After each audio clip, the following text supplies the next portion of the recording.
Manager aujourd'hui, c'est faire avec les moyens dont on dispose. C'est dans ce sens que les entreprises ont besoin de managers en organisation et en ressources humaines, dont le rôle principal est d'optimiser les processus organisationnels, rendre l'utilisation des ressources qui sont affectées le plus efficiente possible et ainsi atteindre les objectifs propres à chaque entreprise.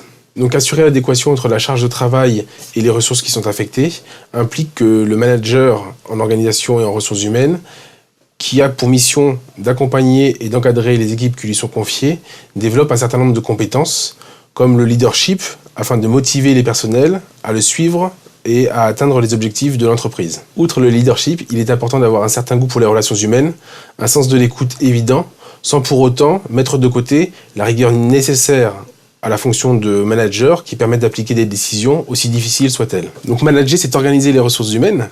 À titre d'exemple, il faut, sur le cas d'un traitement de dossier, pouvoir identifier quelles sont les personnes que l'on va positionner, quel est le nombre de personnes que l'on va devoir positionner par rapport au nombre de dossiers à traiter, mais c'est aussi, de l'autre côté, pouvoir positionner des personnes sur du front office, donc de l'accueil, en fonction de leurs compétences relationnelles et aussi de leur expertise.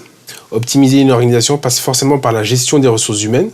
Donc derrière la gestion des ressources humaines, qu'est-ce qu'il y a ? Il y a le recrutement, il y a la fixation des objectifs avec le suivi, la réalisation des entretiens annuels d'évaluation pour permettre à chaque salarié de se situer par rapport à ses objectifs, par rapport à l'entreprise, et ainsi pouvoir toujours conserver cette motivation qui va lui permettre de donner le meilleur de lui-même, mais également de se retrouver et de pouvoir s'épanouir professionnellement.